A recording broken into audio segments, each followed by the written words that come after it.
Uma vitória russa na guerra contra a Ucrânia representaria muito mais do que apenas o fim de um conflito brutal em solo europeu. Seria um evento sísmico, um verdadeiro terremoto que remodela as próprias bases da ordem global. As consequências se espalhariam a partir de Kiev e Moscou, tocando todos os continentes e alterando o delicado equilíbrio de poder que definiu as relações internacionais por décadas. Não podemos enxergar esse possível desfecho como um problema distante, restrito ao leste europeu. Na verdade, é preciso entender isso como um ponto de inflexão fundamental, que inauguraria uma era de instabilidade crescente, renovada competição entre grandes potências e uma incerteza profunda para nações e indivíduos. O mundo que conhecemos desde o fim da Guerra Fria deixaria de existir, sendo substituído por algo muito mais confrontador e imprevisível. Imagine só um mundo onde o princípio de que fronteiras não podem ser alteradas pela força deixa de ser respeitado. Essa é a realidade mais imediata e evidente de uma vitória russa. Por gerações, essa regra, consagrada na Carta das Nações Unidas, foi um pilar da paz mundial, mesmo que tenha sido aplicada de forma imperfeita. Sua violação escancarada, em tal escala, sinalizaria ao mundo que a força volta a prevalecer sobre o direito. Não se trataria apenas de redesenhar o mapa de um país. Seria, na verdade, rasgar o manual de regras globais.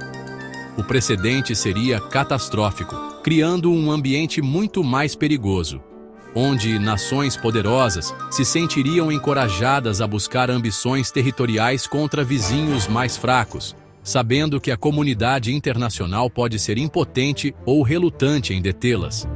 O impacto se aprofundaria no tecido do nosso mundo interconectado, afetando economias, alianças e até mesmo a própria ideia de segurança coletiva. O sistema cuidadosamente construído de leis e instituições internacionais, criado para evitar uma repetição das guerras devastadoras do século XX, seria gravemente enfraquecido. Uma vitória da Rússia validaria sua estratégia de agressão, mostrando que uma autocracia determinada pode desafiar normas internacionais, resistir às sanções econômicas e alcançar seus objetivos pela força militar. Isso enviaria um recado assustador para as democracias. Os valores de liberdade, soberania e autodeterminação estão vulneráveis e podem ser extintos pelo uso brutal da força. A sombra desse conflito seria longa, lançando dúvidas sobre o futuro da cooperação global. Por isso, contemplar uma vitória russa não é um exercício acadêmico, é um esforço necessário para entender as mudanças profundas e perigosas que nos aguardam. Isso nos obriga a encarar perguntas desconfortáveis sobre a força de nossas alianças, a resiliência de nossos sistemas econômicos e o futuro do direito internacional. O fim da guerra na Ucrânia, nessas circunstâncias, não seria o fim do conflito. Pelo contrário, seria o início de um novo e mais perigoso capítulo da história mundial, em que os fantasmas do império e da conquista são despertados, e a perspectiva de um futuro mais pacífico e próspero para todos se torna muito mais distante. Uma vitória da Rússia na Ucrânia aceleraria dramaticamente a formação de uma nova estrutura de poder global, solidificando o alinhamento de estados autoritários contra a ordem democrática ocidental. Não seria apenas um agrupamento frouxo de países com ideias semelhantes, mas sim um eixo mais deliberado e estratégico, com Rússia e China no centro. Impulsionada pelo sucesso, Moscou se tornaria uma parceira mais confiante e influente para Pequim, e a parceria de sem limites entre os dois se aprofundaria. Essa aliança seria construída sobre o desejo compartilhado de desafiar a influência dos Estados Unidos e seus aliados, desmontar a ordem liberal internacional do pós-Guerra Fria e criar um mundo mais favorável à autocracia. A cooperação se estenderia além dos âmbitos econômico e diplomático, evoluindo para uma parceria militar e tecnológica mais integrada. Esse bloco emergente, que poderia incluir formalmente países como Irã e Coreia do Norte, apresentaria uma frente unida no cenário mundial, trabalharia para criar instituições paralelas às dominadas pelo Ocidente, como sistemas alternativos ao SWIFT ou novos fóruns de segurança que excluem democracias. O mundo se dividiria, na prática, em duas esferas ideológicas e econômicas concorrentes, lembrando a Guerra Fria, mas com uma diferença crucial: a profunda interdependência econômica dos nossos tempos tornaria essa nova competição muito mais complexa e disruptiva. A percepção de fraqueza do Ocidente, confirmada pela incapacidade de impedir uma vitória russa, fortaleceria esse eixo, tornando-o um polo mais atraente para outros países do sul global que se sentem marginalizados pelo sistema atual. Os Estados Unidos e seus aliados na Europa e no Indo-Pacífico se veriam em um estado de competição estratégica permanente. A confiança do Ocidente seria profundamente abalada. Um triunfo russo seria interpretado como fracasso na dissuasão, liderança e determinação do Ocidente, podendo gerar disputas internas em alianças como a OTAN, questionando o valor das garantias de segurança e a confiabilidade dos compromissos americanos. O foco da política externa dos Tsveitaeva teria que lidar com uma Rússia mais agressiva na Europa, ao mesmo tempo em que enfrenta o desafio de longo prazo representado pela China na Ásia, esticando seus recursos militares e diplomáticos ao limite. A era de um mundo unipolar, dominado pelo poder americano, chegaria definitivamente ao fim. Para o restante do mundo, essa mudança forçaria escolhas difíceis. Muitos países que tentaram se manter não alinhados encontrariam cada vez mais dificuldade em fazê-lo, sendo pressionados a escolher lados em uma disputa ideológica e econômica crescente entre o Ocidente democrático e o Oriente autoritário. Essa nova bipolaridade se refletiria em organizações internacionais como a ONU, paralisando decisões e tornando quase impossível enfrentar desafios globais como mudança climática, pandemias ou proliferação nuclear. O mundo se tornaria mais fragmentado, mais dividido e menos capaz de ação coletiva, já que as grandes potências canalizariam suas energias para a rivalidade em vez da cooperação, tornando o planeta inteiro um lugar menos seguro e estável.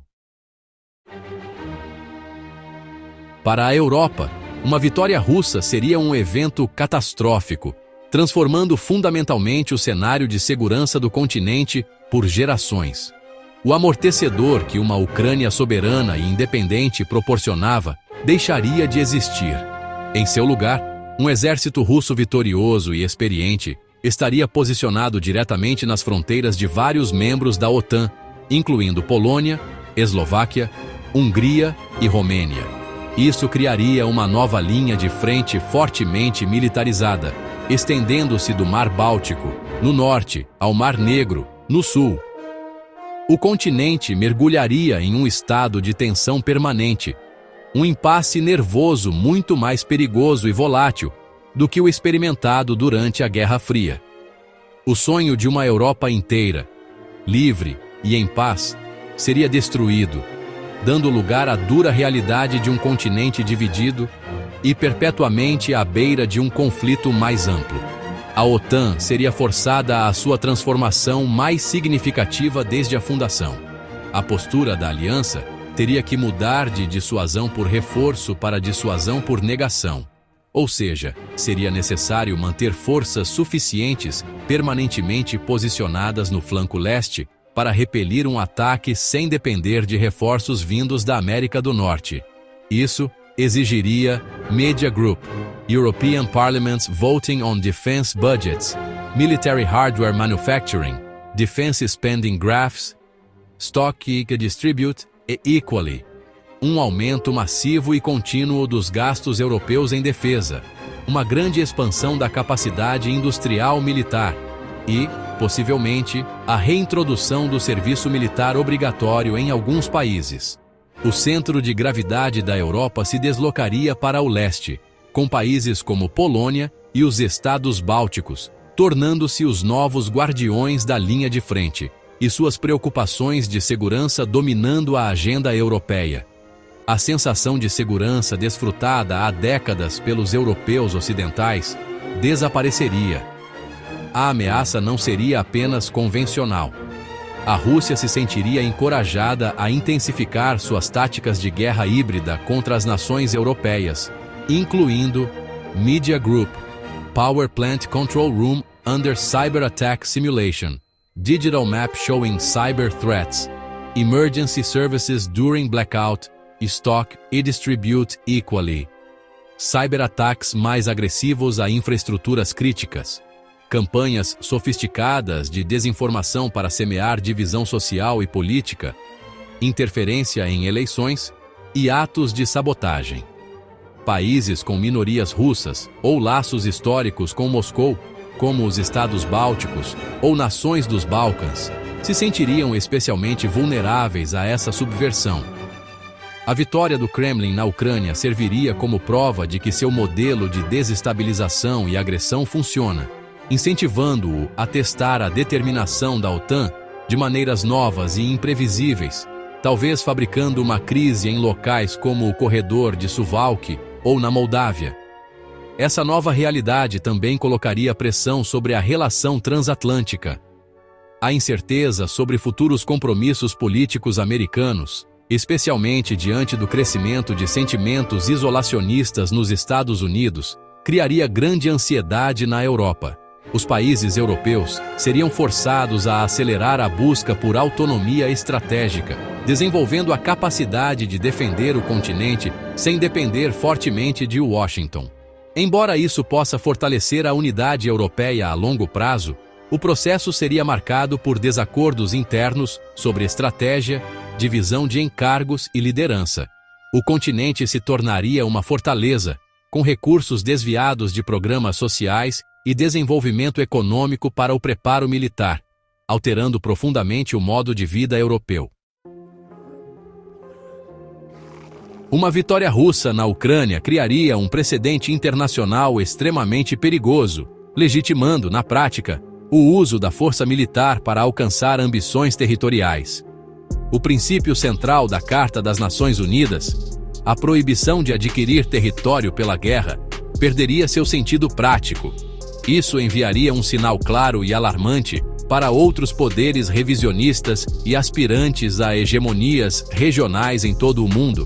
Se uma grande potência for suficientemente determinada, pode invadir um vizinho menor, anexar seu território e resistir à reação internacional. O mundo entraria em uma nova era do vale tudo, onde ressentimentos históricos e ideologias expansionistas poderiam ser novamente perseguidos por meio da conquista, deixando países menores em toda parte profundamente inseguros. Esse enfraquecimento do direito internacional provavelmente desencadearia um efeito dominó. Países com disputas de fronteira ou reivindicações territoriais não resolvidas estariam atentos ao resultado na Ucrânia. Por exemplo, a postura da China em relação a Taiwan seria fortemente influenciada ao ver o Ocidente falhar em impedir o sucesso russo. Uma vitória russa poderia encorajar Pequim, tornando a opção militar para reunificar Taiwan mais viável e menos custosa do que antes. Da mesma forma, tensões poderiam se acirrar em outros pontos críticos globais, dos Himalaias entre Índia e China ao Mar do Sul da China, ou até mesmo nos Balcãs. O uso bem-sucedido da força por um membro permanente do Conselho de Segurança da ONU baixaria o patamar para que outros façam o mesmo, tornando o mundo um barril de pólvora de potenciais conflitos. O fracasso das garantias de segurança também teria um impacto devastador nos esforços de não proliferação nuclear. A Ucrânia abriu mão de seu arsenal nuclear em 1994 em troca de garantias de segurança da Rússia, dos Estados Unidos e do Reino Unido, no Memorando de Budapeste. Uma conquista russa demonstraria, da forma mais clara possível, que tais promessas não valem nada. Nações que hoje enfrentam vizinhos poderosos e agressivos tirariam uma conclusão lógica, ainda que assustadora. A única garantia real de soberania é a dissuasão nuclear. Isso poderia desencadear uma nova onda de proliferação nuclear, com países como Coreia do Sul, Japão, Arábia Saudita ou Turquia reconsiderando seu status não nuclear, levando a uma corrida armamentista frenética e desestabilizadora em múltiplas regiões ao mesmo tempo. O mundo passaria a ser governado pela lei da selva, e não pelo Estado de Direito. Alianças se endureceriam, e a confiança entre nações despencaria. A diplomacia internacional seria desvalorizada, à medida que a força militar se torna a principal moeda de poder. Instituições globais como a ONU, já lutando por relevância, seriam ainda mais marginalizadas, incapazes de prevenir ou resolver conflitos envolvendo grandes potências. Não seria um retorno à competição estruturada da Guerra Fria, mas algo muito mais caótico e imprevisível. Seria um mundo de esferas de influência, onde estados poderosos repartem o globo e a soberania das nações menores passa a ser um privilégio, não um direito, tornando o planeta muito mais perigoso para todos. Bem, logo após uma vitória, a economia russa pareceria ter desafiado todas as expectativas ocidentais. O Kremlin apresentaria sua resiliência diante de sanções sem precedentes como um triunfo, validando sua guinada para uma economia de guerra e sua reorientação estratégica longe do Ocidente. Com o controle sobre as vastas terras agrícolas da Ucrânia, recursos minerais críticos e grandes centros industriais, a Rússia expandiria significativamente sua base econômica.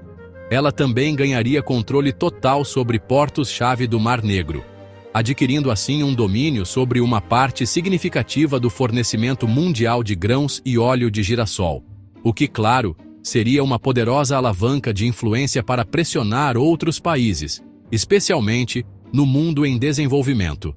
A narrativa vinda de Moscou seria de força, autossuficiência e de uma desdolarização bem-sucedida. No entanto, esse sucesso de curto prazo esconderia fraquezas estruturais profundas e de longo prazo.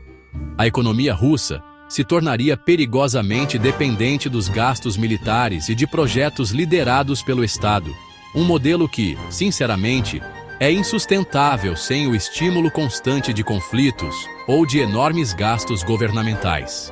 O imenso custo humano da guerra, com centenas de milhares dos seus jovens mais produtivos mortos ou mutilados, além da fuga de profissionais qualificados que deixaram o país, criaria uma crise demográfica que, sem dúvida, prejudicaria o potencial de crescimento futuro.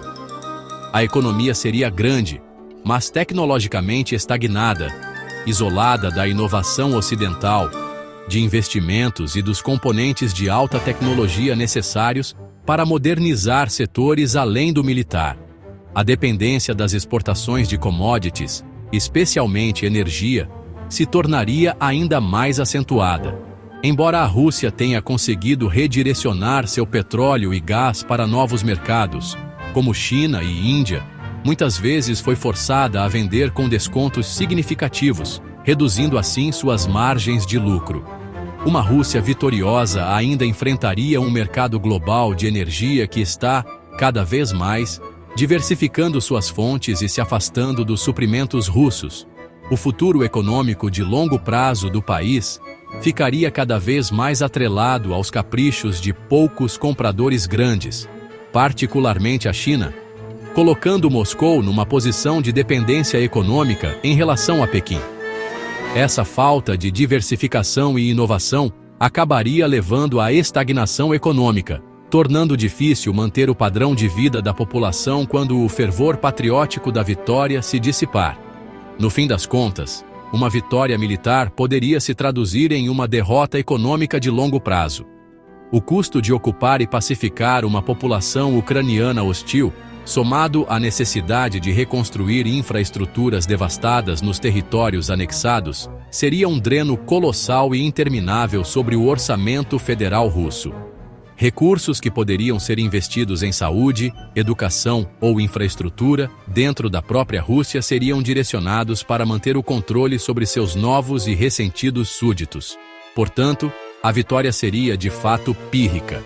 A Rússia teria vencido a guerra, mas hipotecado seu futuro, condenando-se a um caminho de declínio demográfico. atraso tecnológico e dependência crescente do seu poderoso vizinho oriental. Para a Ucrânia, uma vitória russa seria uma tragédia nacional inimaginável, marcando o fim de sua existência moderna como um Estado soberano e independente. O país provavelmente seria dividido, com a Rússia anexando formalmente as regiões orientais e meridionais que atualmente ocupa, e talvez até mais. O que restaria da Ucrânia, talvez um Estado reduzido no centro e no oeste, seria desmilitarizado, politicamente subjugado e economicamente arruinado. Suas aspirações de integração europeia, de aderir à União Europeia e à OTAN, seriam extintas para sempre. A nação existiria sob a constante sombra de seu conquistador, tendo seu destino ditado pelos caprichos do Kremlin, tornando-se um Estado vassalo ou uma zona cinzenta permanentemente instável. O custo humano seria, de fato, estarrecedor e duradouro. A guerra já criou a maior crise de refugiados da Europa desde a Segunda Guerra Mundial, e uma vitória russa tornaria esse deslocamento permanente. Milhões de ucranianos que fugiram do país não teriam mais para onde voltar, com suas cidades destruídas e suas terras ocupadas. Milhões mais que estão deslocados internamente enfrentariam um futuro de pobreza e incerteza. Uma crise humanitária massiva se tornaria uma característica permanente do continente. A sociedade ficaria profundamente traumatizada pela perda de vidas, pelos horrores da ocupação e pela destruição de seu patrimônio cultural, deixando cicatrizes profundas que levariam gerações para cicatrizar, se é que algum dia poderiam. A devastação econômica seria total. O custo de reconstrução já é estimado em centenas de bilhões de dólares. Mas, no caso de uma vitória russa, a vontade internacional de financiar tal esforço evaporaria. Por que as nações ocidentais investiriam na reconstrução de um país que está, na prática, sob controle russo?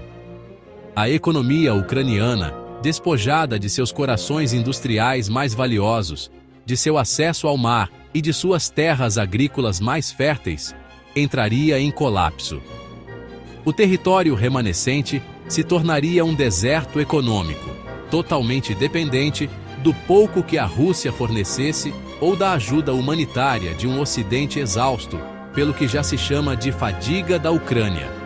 A promessa de um futuro europeu próspero e moderno seria substituída por uma realidade de pobreza e dependência.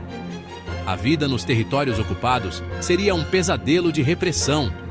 A Rússia implementaria uma campanha brutal de russificação, apagando a língua, a cultura e a identidade ucranianas. Aqueles que resistissem, ativistas, líderes comunitários, veteranos ou qualquer pessoa suspeita de nutrir sentimentos pró-ucranianos, enfrentariam detenção arbitrária, tortura e desaparecimento. Um clima de medo e opressão se instalaria, com Moscou impondo seu sistema político, sua propaganda e seu aparato de segurança sobre a população conquistada.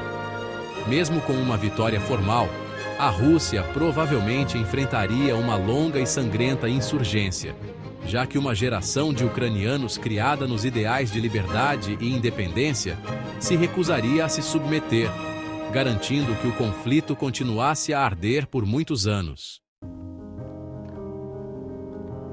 Uma vitória russa na Ucrânia daria um golpe devastador em todo o arcabouço do direito internacional que rege as relações entre Estados desde 1945.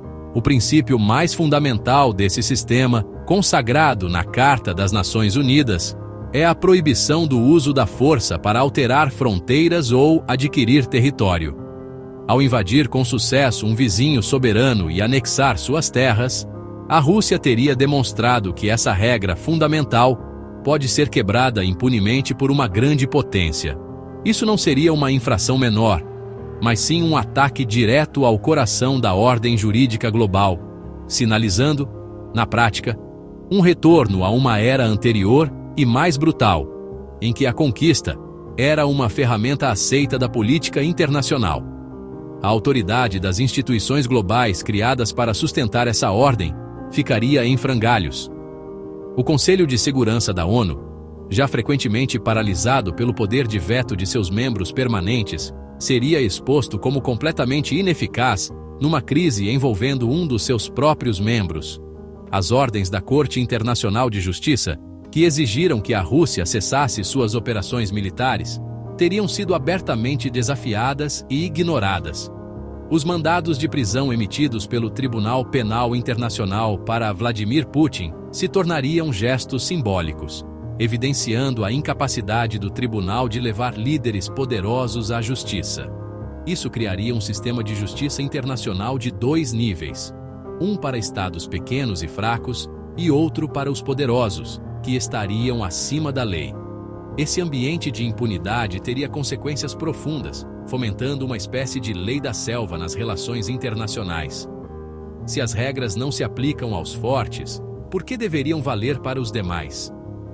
Outros países poderiam concluir que o direito internacional não passa de uma ferramenta usada pelos poderosos para restringir seus rivais, e não um conjunto genuíno de princípios para a convivência pacífica. Isso enfraqueceria o respeito por todos os tratados e acordos internacionais, desde regulamentos comerciais e convenções de direitos humanos até tratados de controle de armas. O mundo se tornaria, assim, um lugar mais cínico e transacional, onde acordos duram apenas enquanto servem aos interesses da parte mais forte, e a diplomacia é constantemente ofuscada pela ameaça do uso da força. Essa quebra da ordem jurídica tornaria o mundo inerentemente menos estável e previsível. Sem um entendimento compartilhado das regras, erros de cálculo e escaladas se tornam muito mais prováveis. Disputas que antes poderiam ser resolvidas por negociação ou arbitragem tenderiam a transbordar para o conflito armado. O próprio conceito de soberania nacional, especialmente para países menores, passaria a ser condicional, dependendo da boa vontade de seus vizinhos mais poderosos. Em essência, uma vitória russa não seria apenas uma tragédia para a Ucrânia, seria o triunfo da anarquia sobre a ordem, minando a arquitetura legal e institucional construída ao longo de 75 anos para evitar catástrofes globais e tornando o mundo todo um lugar muito mais perigoso. No rastro de uma vitória, a sociedade russa seria empurrada ainda mais para o caminho do autoritarismo e do isolamento. O triunfo na Ucrânia seria usado pelo regime de Vladimir Putin como a justificativa máxima para seu governo, solidificando seu controle sobre o poder e silenciando qualquer dissidência remanescente.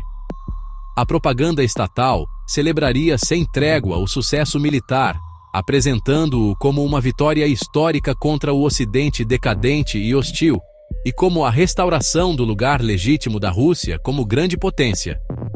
Esse discurso serviria para legitimar uma repressão doméstica ainda maior, um controle mais rígido sobre a informação e um patriotismo militarizado que permeia todos os aspectos da vida pública, das escolas ao ambiente de trabalho. Os últimos vestígios de mídia independente e de sociedade civil seriam extintos. Para o povo ucraniano, a vida seria definida por trauma, perda e resistência. Nos territórios que permanecessem sob controle ucraniano, a sociedade seria militarizada e marcada para sempre pela brutalidade da guerra.